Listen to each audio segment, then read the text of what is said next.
Mateo capítulo 24 y vamos a ver hoy desde el versículo 32 y hasta el versículo 44.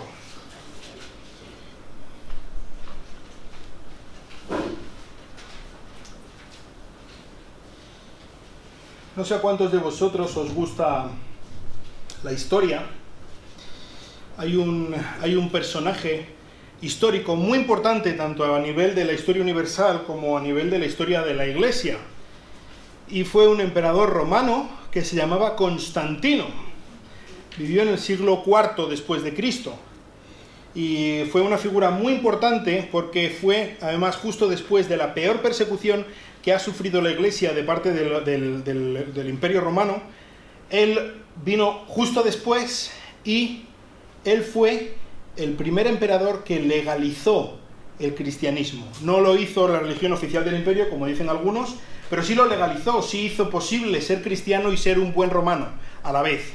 Cosa que hasta ese momento, si eras cristiano, normalmente eras perseguido por las autoridades romanas. No se contemplaba la opción de ser cristiano. ¿Me quieres decir algo o quieres simplemente hablar? Y pues se dice que este emperador, Constantino se le llama el Grande, se dice que este emperador se convirtió al cristianismo. No lo sé, no sé si realmente él llegó a confiar en Cristo como su Salvador o no, pero hizo algo muy interesante y que nos hace pensar un poco de cuál era la idea de lo que era el cristianismo en ese momento, al menos entre las grandes élites, y también un poco pensar en cuál es la idea que tenemos nosotros del cristianismo. Y sabéis, algo que hizo este hombre y que hacía bastante gente en este momento, sobre todo, como digo, gente poderosa, era no bautizarse. No bautizarse hasta que estuviera en su lecho de muerte. ¿Por qué? Porque pensaban que el bautismo limpiaba el pecado. Entonces, cuanto más tarde te bautices, menos pecado queda después.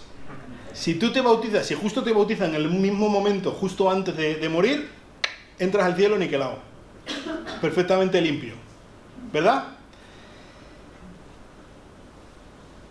Veían el cristianismo, veían la vida cristiana, algo así como un lastre necesario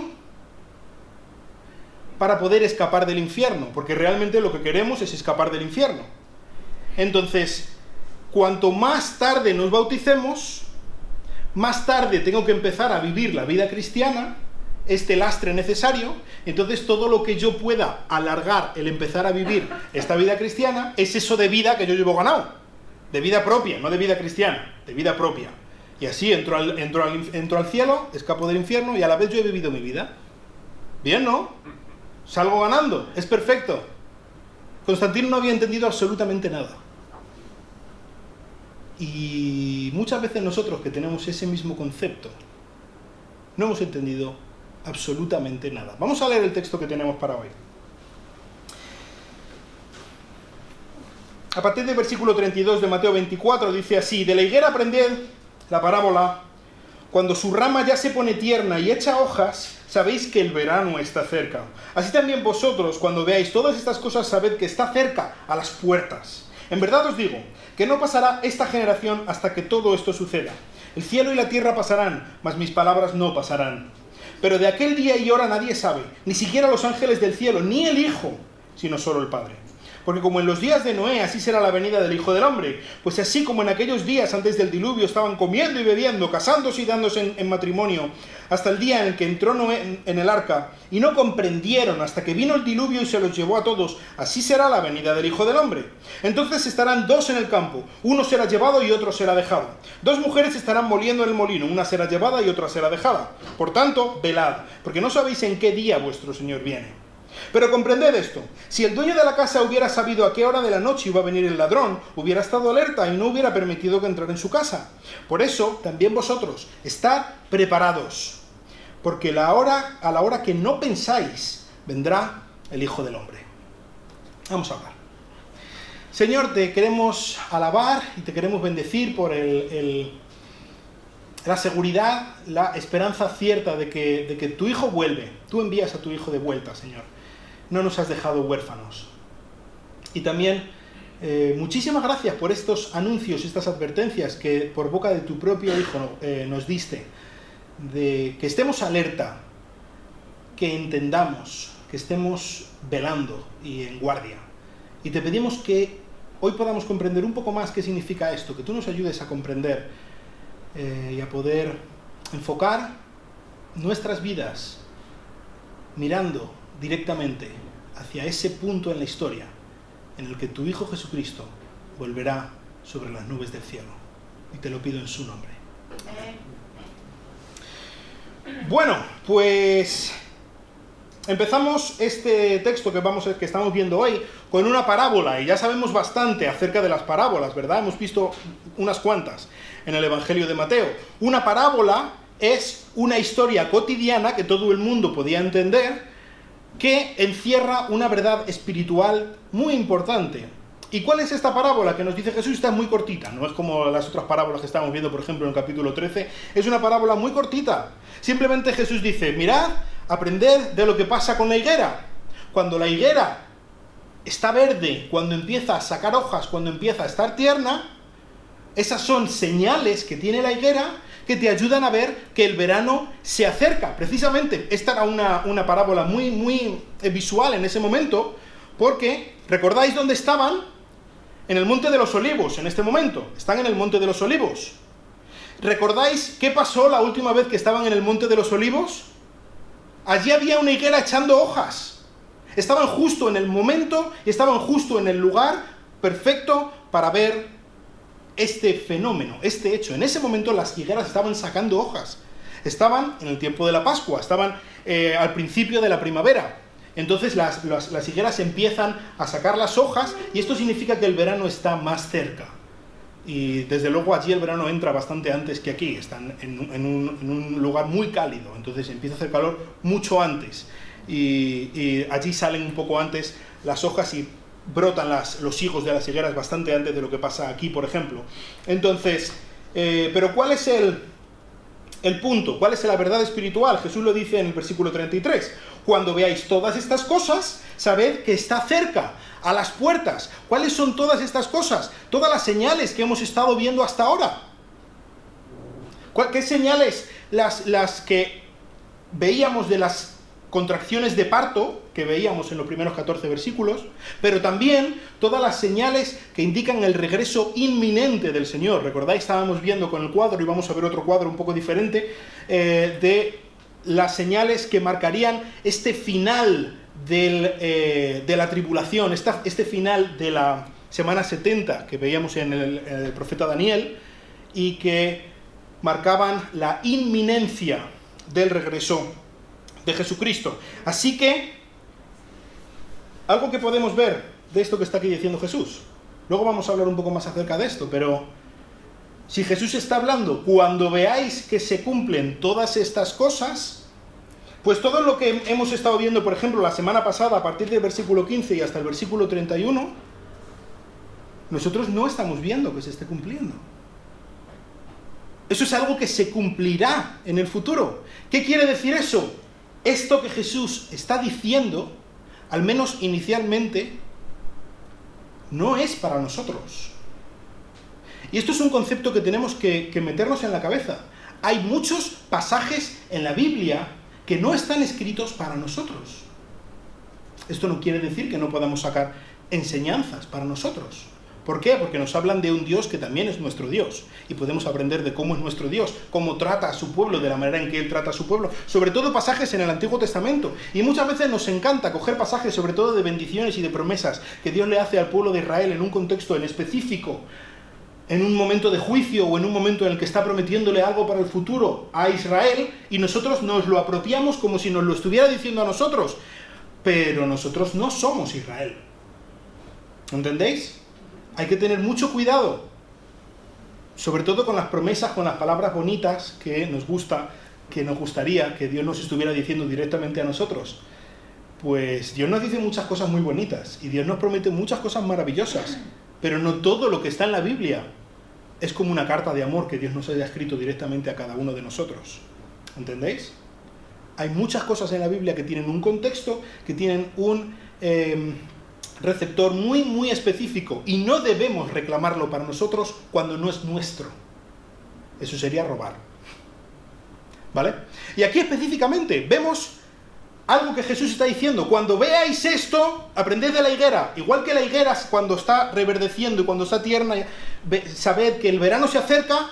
Pues de la misma manera, cuando veáis todas estas cosas que vosotros, discípulos, Jesús le estaba hablando a los discípulos, no estáis viendo que esté ocurriendo en este momento, que nosotros, discípulos de Jesucristo del siglo XXI, no estamos viendo que se estén cumpliendo, pero que en algún momento habrá una generación de cristianos, quizás somos nosotros dentro de 2 años, no lo sé, pero que habrá alguna generación de cristianos en un futuro que estarán viendo todas estas señales y ellos podrán ver que el Hijo del Hombre está a las puertas, que nuestro Señor está a punto de regresar.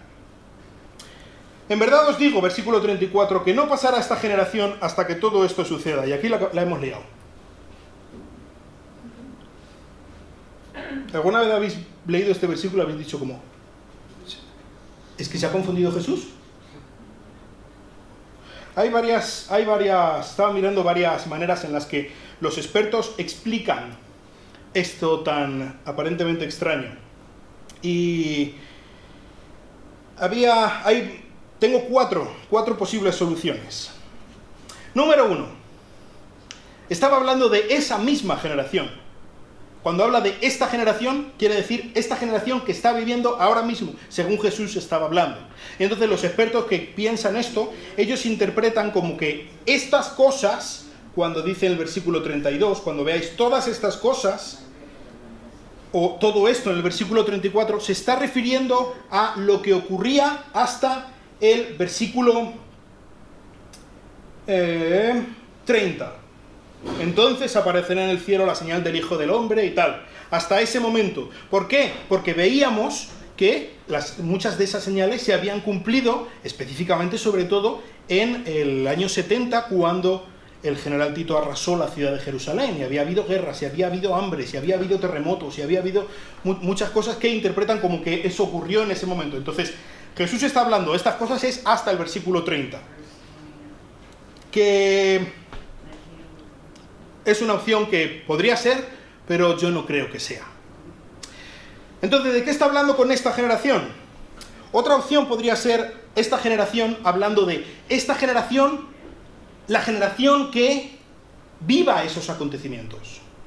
Entonces Jesús está diciendo, cuando veáis todas estas señales, que sepáis que no va a pasar la generación que vea todas esas señales antes de que se cumpla la venida del Hijo del Hombre. Entonces estas cosas sería la venida del Hijo del Hombre. Todos los que vean esas señales, o esa generación, va a contemplar, va a ser testigo de la venida del Hijo del Hombre. ¿Cuándo exactamente? No lo sabemos, pero esa generación va a ser la que lo vea. ¿Entendéis? Otra opción sería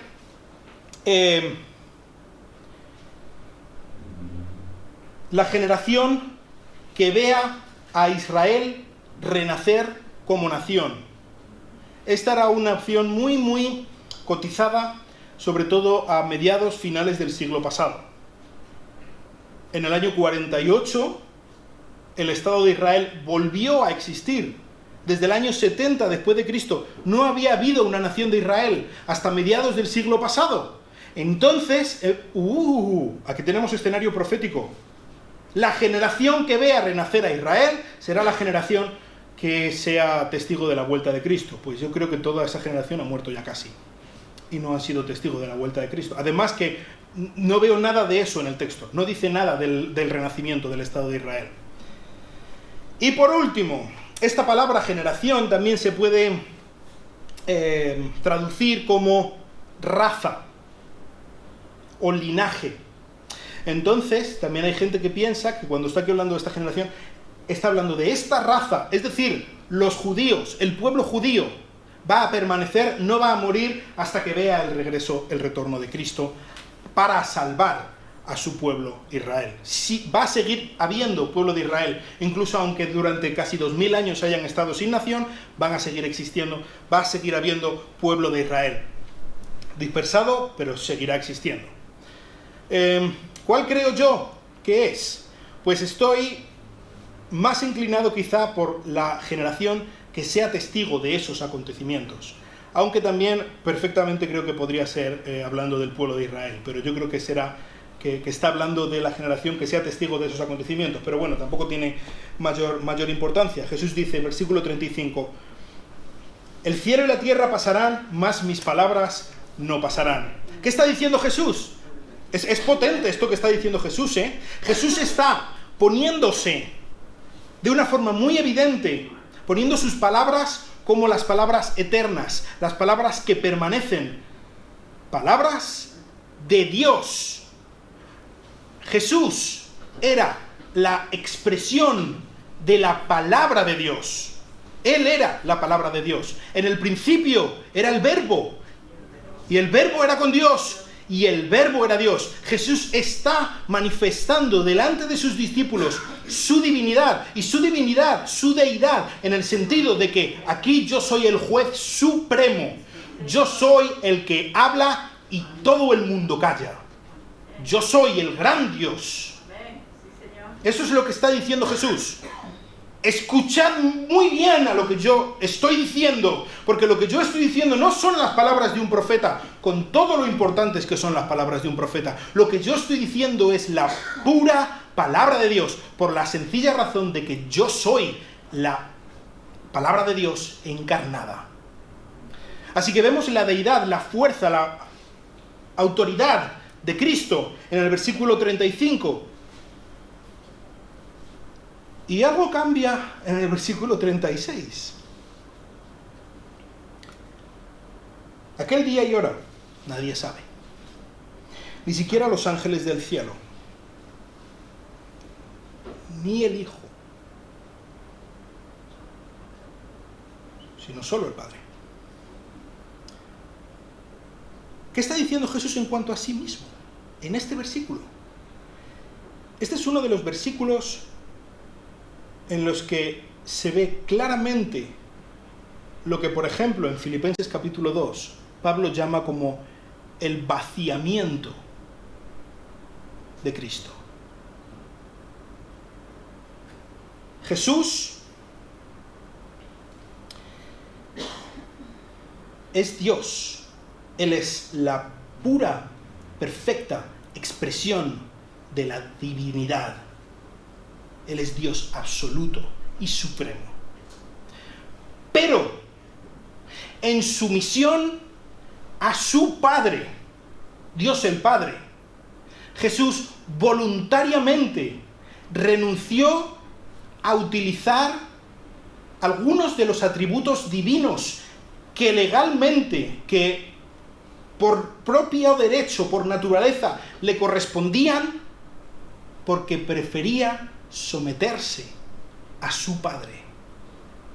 Y este es uno de esos momentos. No es que Jesús de repente deje de ser Dios. Fijaos lo que está diciendo Jesús. Jesús está diciendo, yo soy el Dios omnipotente, yo soy el Dios omnisciente, que lo sabe todo. Pues hay algo que no sé. Y es cuándo va a ser el momento del regreso. ¿Cuándo voy a volver? Es fuerte, ¿eh? Jesús está declarando que hay algo que podría malinterpretarse como que no es del todo Dios. Jesús en ningún momento ha dejado de ser omnisciente. Jesús en ningún momento ha dejado de saberlo absolutamente todo. Pero Él voluntariamente ha sometido su poder, algunos atributos de su deidad, bajo los pies de su Padre, para ser absolutamente, no solamente absolutamente Dios, sino también absolutamente dependiente de la autoridad de su Padre y de los designios de su Padre. Él se limitó a sí mismo. De esto han corrido ríos de tinta. Hay diferentes opiniones en cuanto a, bueno, podríamos estar varios días hablando de este concepto teológico del vaciamiento del Hijo. Pero, ¿qué es lo que yo creo que está enfatizando Jesús? No está intentando abrir un melón tremendo de una discusión teológica sin fin. Lo que él está intentando enfatizar es el hecho de que esto es algo que le compete al Padre.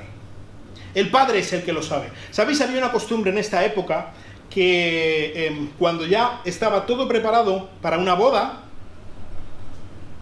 ni siquiera el novio sabía cuándo iba a ser la boda, cuándo iba a ser el momento de la boda.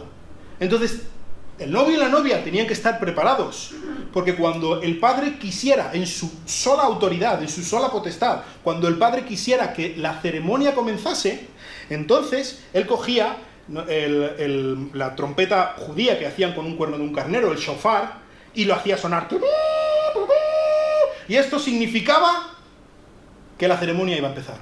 Y entonces empezaba toda el desfile, que iban a buscar a la novia y al novio, y iban al sitio donde iba a ser la ceremonia para culminar todo el proceso de la boda. Y esto es un poco lo que está aquí, la imagen que está intentando proyectar Jesús. El Padre es el que tiene este privilegio. El Padre es el que tiene este derecho. Es decir, estad preparados. Porque los que estéis viviendo en ese tiempo, que sepáis que esto puede ser en cualquier momento. Nadie puede calcularlo. Hemos hablado algunas otras veces, por ejemplo, del caso de los testigos de Jehová, ¿verdad? Que han intentado hacer varios cálculos y varios momentos en los que decían que iba a regresar el Hijo, que iba a regresar Cristo. Todos han sido infructuosos, no solo han sido los testigos de Jehová, muchos evangélicos, calculando, por ejemplo, me acuerdo de uno hace no muchos años, que Harold Camping, creo que se llamaba el hombre, que había calculado desde el momento en el que se cerró la puerta del arca, habían pasado no sé cuántos mil años haciendo cálculos de que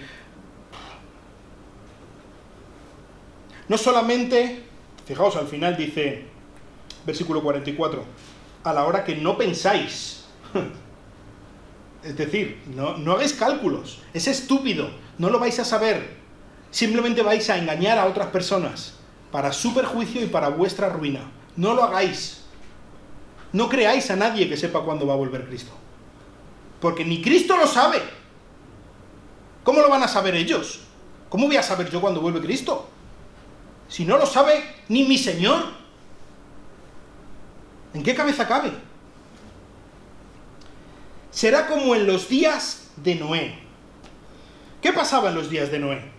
Sí, los días de Noé eran días muy lúgubres, eran días de mucho pecado, de mucha perversión, eran días en los que la injusticia reinaba, imperaba, y eso es un poco como lo que está ocurriendo hoy en día, eso es un poco como lo que lleva ocurriendo desde que se acabaron los días de Noé, desde que pasó el diluvio y volvimos otra vez a reiniciar el mundo y otra vez mal.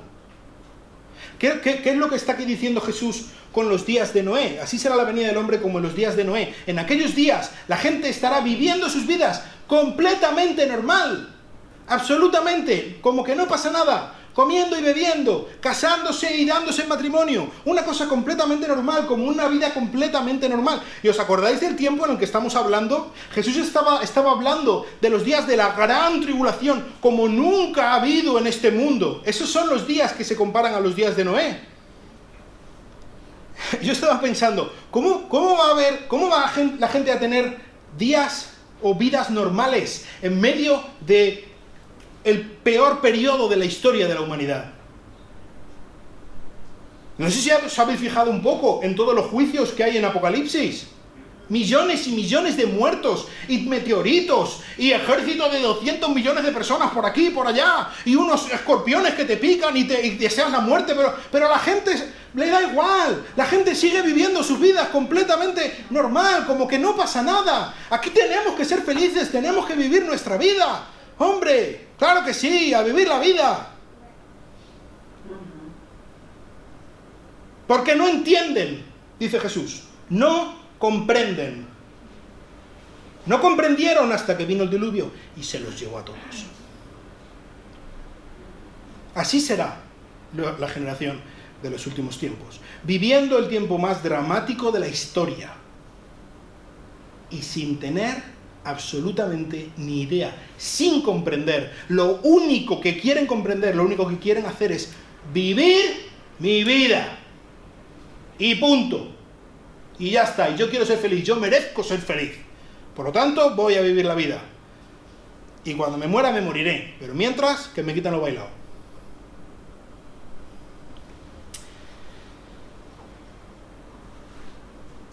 Entonces estarán dos en el campo. Uno será llevado y otro será dejado. Dos mujeres estarán moliendo en el molino. Una será llevada y otra será dejada. Muy probablemente habéis escuchado estos dos versículos aplicados al arrebatamiento, ¿no? Hay dos personas que están allí en el campo cosechando y de repente, ¡pum!, una se va y otra se queda, ¿no? Y hay dos personas que están moliendo en el molino y una será dejada y otra será sacada. No está hablando del arrebatamiento. No. ¿Por qué? Tengo varias razones. Número 1.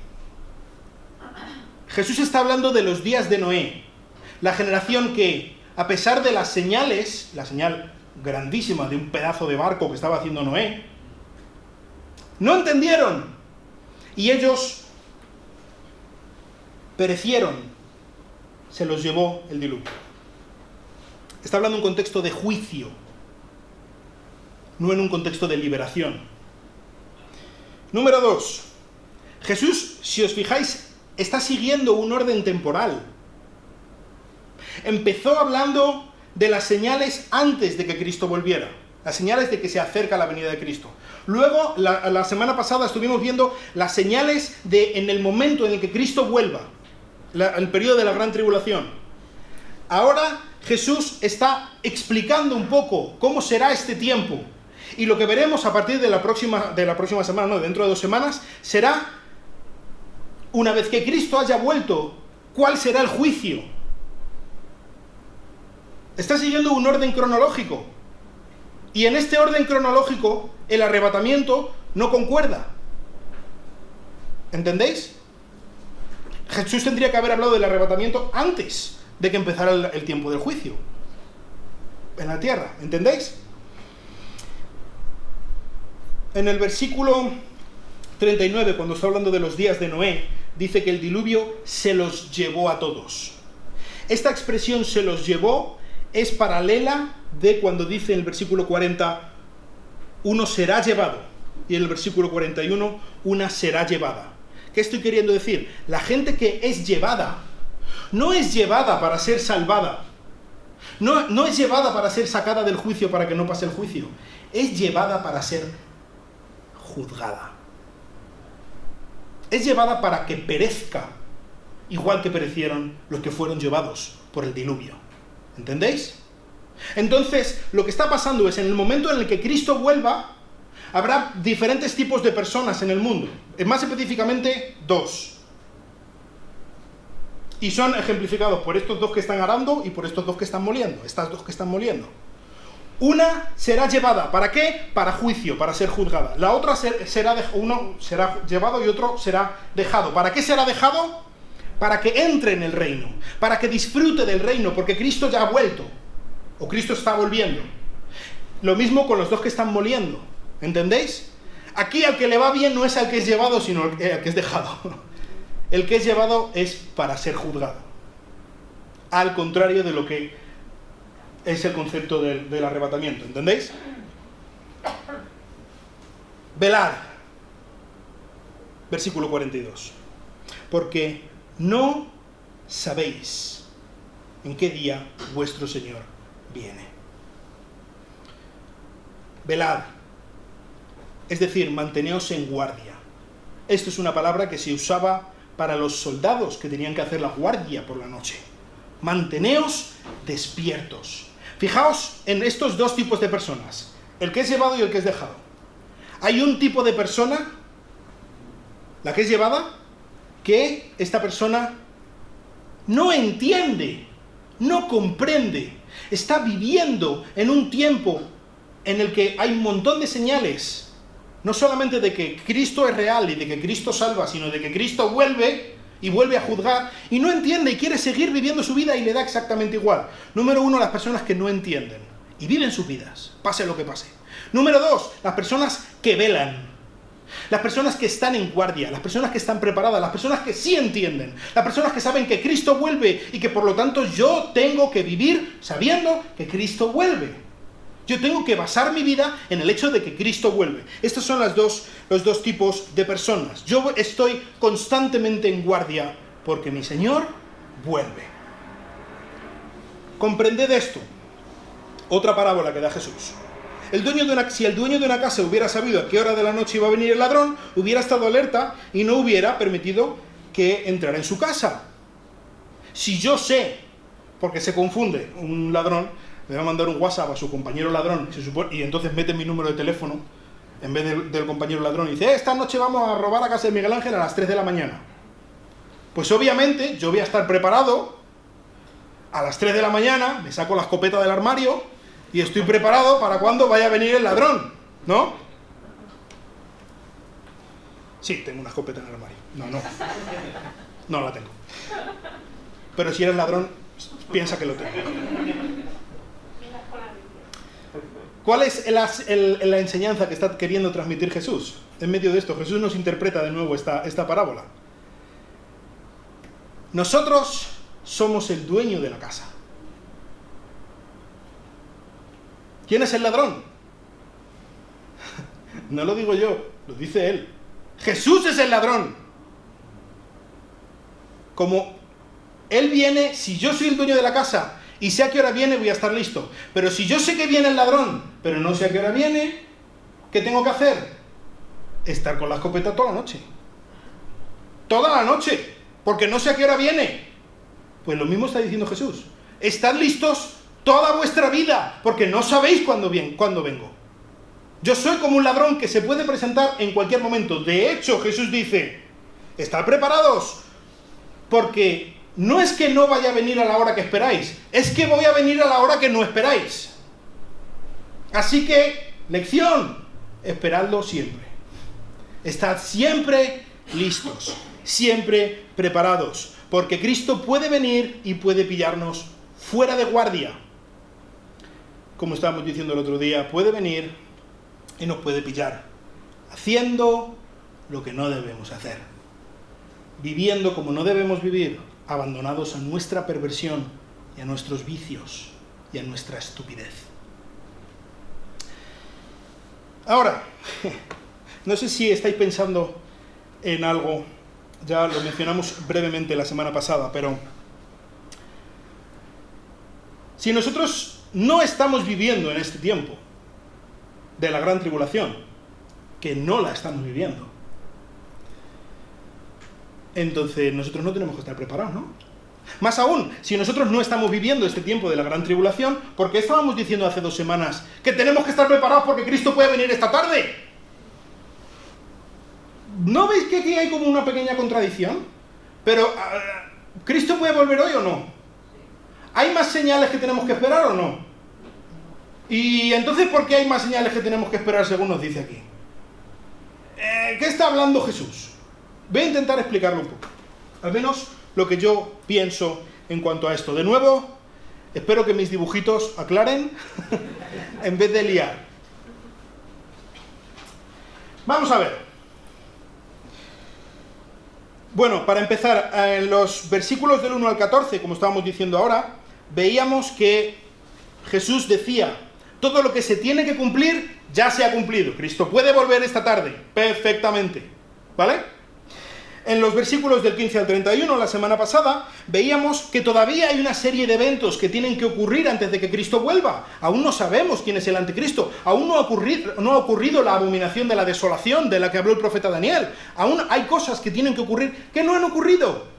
Entonces, por una parte tenemos un regreso de Cristo que sí, que puede ser, y por otra parte tenemos otro regreso de Cristo que no, que todavía no. ¿Entendéis? Cuando estaban los profetas, sí, los profetas llevaban gorro, en el Antiguo Testamento, ellos veían la venida del Mesías y todas las profecías acerca de la venida del Mesías. De este concepto ya hemos estado hablando un poco, y es como cuando hablábamos de la resurrección en el libro de Daniel, lo veían como un bloque monolítico, una montaña, ¿vale? El Mesías. según llegamos al Nuevo Testamento y vemos como hay una primera venida del Mesías, pero los apóstoles aún miran a otra venida del Mesías. Entonces, según hemos llegado a la montaña que es la venida del Mesías, parece que ya todo se ha cumplido, el Mesías ya está. Pues no. Hay otra venida del Mesías, en las que se van a cumplir otras profecías acerca de la venida del Mesías. Jesús vino en su primera venida, el Mesías vino como el sacerdote, como el que va a traer salvación, como el Cordero de Dios que quita el pecado del mundo. Pero aún estamos esperando a una segunda venida en la que Él vendrá como el juez, Él vendrá como el Señor, como el Rey, a gobernar y a juzgar a sus enemigos. ¿Vale? Entonces, los apóstoles veían otra venida, lo que desde el principio se veía como una montaña, cuando hemos pasado la montaña, vemos que hay otra montaña detrás, que es la segunda venida del Mesías, ¿vale? De esto ya hemos hablado alguna vez. Ahora, lo que tenemos hoy es que, después de la primera venida, según vamos entendiendo un poco más acerca de la segunda venida, nosotros, que también vamos igual que los profetas, vemos como dos maneras, como un poco de una contradicción entre la segunda venida de una parte y de otra parte, de una manera y de otra. Así que, mi proposición es que, así como desde el principio se veía una montaña que realmente eran dos, lo que nosotros vemos como una montaña de la segunda venida de Cristo, realmente son dos fases de la segunda venida de Cristo. ¿Estáis conmigo? ¿Cuáles son estas dos fases? Por una parte, primera fase de la segunda venida, el arrebatamiento de la iglesia. ¿Vale? No vamos a ver todo lo que dice la Biblia acerca del arrebatamiento de la iglesia porque no es el tema, ¿vale? Pero simplemente quiero que entendamos un poco esta aparente contradicción y, por otra parte, quiero que entendamos que todo esto que estamos viendo es, aunque no es directamente aplicable a nosotros, sí que es aplicable a nosotros. ¿Vale? El arrebatamiento no tiene señales. Cristo puede venir esta tarde perfectamente, sin ningún problema. Él puede venir en las nubes a arrebatar a su iglesia, a llevarnos para sacarnos del juicio venidero. ¿Entendéis? Aquí tenemos algunos textos del que hablan acerca del arrebatamiento, pero que no los vamos a ver ahora, ¿vale? Entonces, la primera fase del arrebatamiento, la primera fase de la segunda venida, no hay señales que la anuncien. Es inminente. No hay nada que tenga que ocurrir antes. Después de eso empieza la semana 70 de Daniel. Y como estábamos diciendo el otro día, a la mitad de la semana, la abominación de la desolación que lleva a cabo el anticristo, tal y como estábamos hablando la semana pasada. Y al final de esa semana 70, de esos 7 años de tribulación, ocurre la segunda fase de la segunda venida. Y esta segunda fase es la manifestación gloriosa de Cristo, que es precisamente a lo que estaba aludiendo Jesús en los últimos versículos que estábamos viendo el otro día, que es cuando el Hijo del Hombre, se ve la señal del Hijo del Hombre en el cielo, y Él viene en las nubes del cielo, y Él viene para juzgar al pueblo, para dar comienzo a la última fase, a la fase definitiva del reino de Dios. Y aquí sí hay señales, tal y como estábamos viendo en Mateo 24, 32 y 33. Hay señales.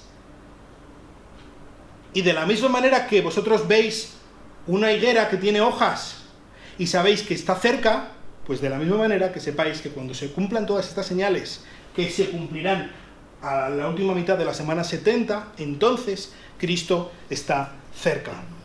Aún así, tal y como está aquí diciendo Jesús, ni ellos podrán saber el día cuando va a venir. No lo van a saber. Pero sí que habrá señales de que Cristo está volviendo. ¿Entendéis? ¿Qué quiere decir esto?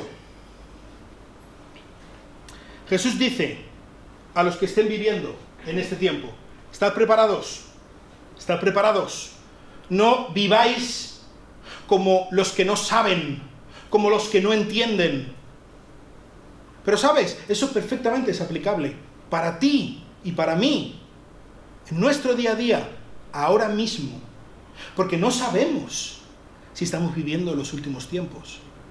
Todo lo que tiene que ocurrir antes de la segunda venida de Cristo, en su primera fase, ya ha ocurrido.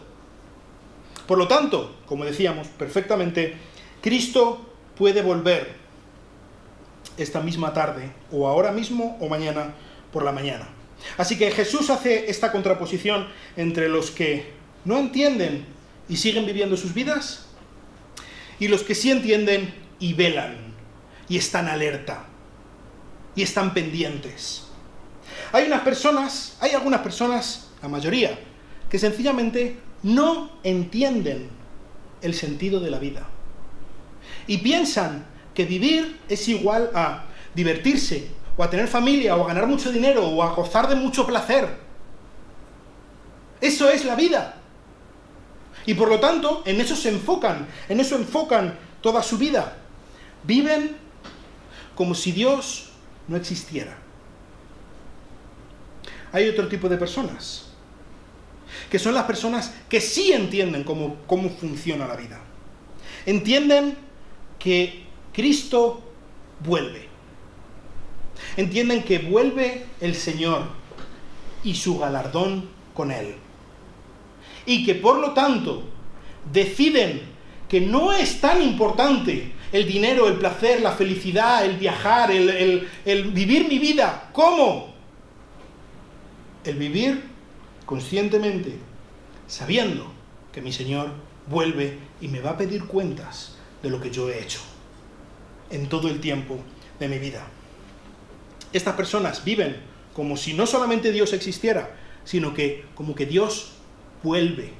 Y un día estaré delante de Él y tendré que dar la cara por todo lo que he hecho y he dejado de hacer con lo que Él me ha dado. Si os dais cuenta, entre estas dos opciones no figura la posibilidad de alguien que conoce a Cristo, pero que vive como si no le conociera. Entre estas dos opciones no está el cristianito de domingo. No está el que viene a la iglesia porque cree en Jesús, pero después quiere vivir su vida porque es mi vida, porque yo tengo que ser feliz, porque yo tengo que tener este trabajo y este dinero y viajar a este sitio y hacer esta cosa y ser respetado por esta persona, porque yo tengo que quedar por encima de esta otra persona. No se contempla la posibilidad del que sí cree en Dios, pero no espera su venida. No se contempla la posibilidad de la persona que esperan que Cristo les deje vivir su vida. Sí, Cristo es real. Sí, Cristo ha muerto por mí. Yo una vez hice la oración. Pero que Cristo me deje vivir mi vida. Y que me deje tener la novia, el novio que quiera. Que me deje tener el trabajo que yo quiera. Que me deje vivir mi vida y viajar a donde quiera. Que me deje que todo mi dinero me lo gaste en lo que a mí me dé la gana. Que me deje vivir mi vida. Que me deje dormir los domingos por la mañana, hombre. No se contempla esa posibilidad. Así que creo que la pregunta es obligada para nosotros. ¿En cuál de los dos estás?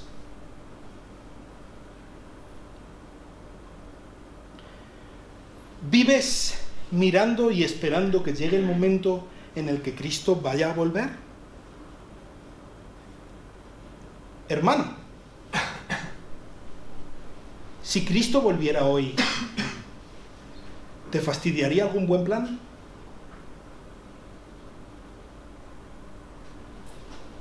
¿Hay algo que es más importante? ¿Hay algo que deseas en tu vida más que estar con tu Señor? ¿Estás viviendo tu vida como si Cristo no pintara nada?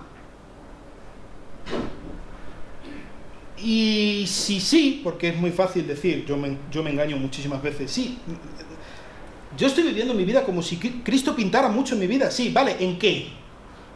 ¿Me puedes decir específicamente en qué cambia tu vida? De una manera práctica, el hecho de que tengas un Dios que te haya salvado, que esté contigo día a día y que estés esperando su vuelta. ¿De qué manera eso se plasma en tu vida? ¿Puedes poner el dedo sobre dónde está esa diferencia? Sinceramente, ¿lo puedes poner? Porque a mí muchas veces me cuesta. No es algo que os estoy diciendo a vosotros. Es algo que me estoy diciendo a mí mismo. ¿Qué pinta Dios? ¿De qué manera la salvación de Cristo y el hecho de que Él vuelve impacta tu matrimonio? Impacta cómo tratas a tu cónyuge. ¿De qué manera impacta la educación que le das a tus hijos? ¿Cambia? ¿De qué manera impacta cómo tratas a tus padres? ¿De qué manera impacta cómo te desenvuelves en el trabajo? ¿De qué manera impacta cómo hablas? ¿De qué manera impacta cómo perdonas? ¿De qué manera impacta cómo usas tu dinero? ¿De qué manera impacta cómo usas tu tiempo? ¿De qué manera impacta cómo escoges y qué haces con tus amistades? Ser cristiano no es venir a la iglesia. Si somos cristianos, tenemos que enfocar nuestra mirada en un punto en la historia en el que nuestro Señor vuelve, y el mismo que nos ha salvado con su propia sangre y con su propia muerte, va a venir donde nosotros y cara a cara me va a decir: ¿y tú qué has hecho con mi muerte? ¿Y tú qué has hecho con mi salvación? Y yo no sé a ti, pero a mí se me va a caer la cara de vergüenza, pensando que mi buen Señor lo ha dado todo por mí, y a mí me da vergüenza hablar de Él.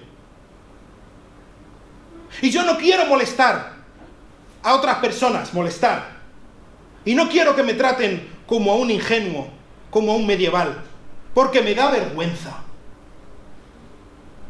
Y yo prefiero estarme en el Facebook o estarme viendo la tele, Sálvame Deluxe.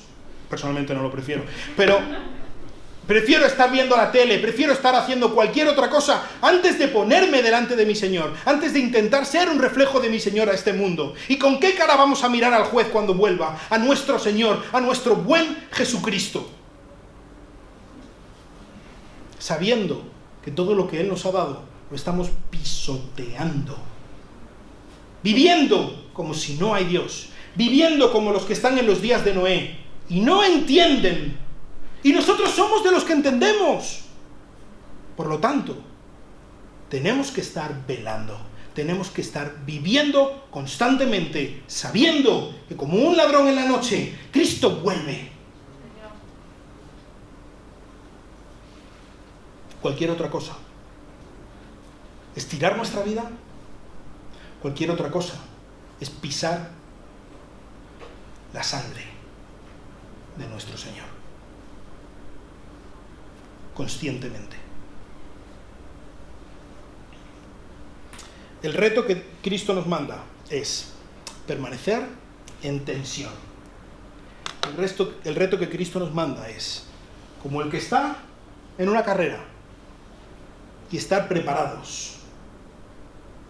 ¿Listos? ¿Listos? Y así hasta que Cristo vuelva. Constantemente en guardia, constantemente en tensión, constantemente. No porque nos vaya la salvación en ello, eso depende de nuestro Señor Jesucristo y la gloria toda sea para Él. Pero nuestro Señor vuelve. Y Él se merece mucho más de mí y de ti que el ser cristianos de domingo, que a efectos prácticos vivimos perfectamente, exactamente como cualquier otra persona que no conoce a Cristo, que no entiende, igual que en los días de Noé. Así que, hermanos, tengamos siempre presente esta realidad. Cristo vuelve de una manera inminente.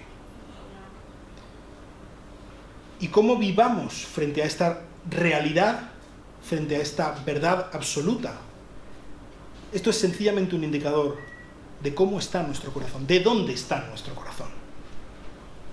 Vamos a orar. Señor, te doy muchas gracias por que tenemos una esperanza cierta. Muchas gracias porque tenemos un Salvador. Y nuestra salvación está junto a tu Hijo Jesucristo para toda la eternidad. Gracias porque lo has dado todo. Y no dependemos de nosotros mismos para ser salvos. Pero ayúdanos a agarrarnos a ti. Ayúdanos con la fuerza del Espíritu Santo y con la fe puesta en tu Hijo Jesucristo. poder ser unos buenos siervos y que cuando tu hijo vuelva pueda encontrarnos velando, pueda encontrarnos siendo dignos embajadores, pueda encontrarnos siendo buenos siervos. Señor, ayúdanos a vivir enfocados en Cristo. Ayúdanos a estar preparados, listos siempre. En el nombre precioso de Cristo. Amén. Que Dios os bendiga.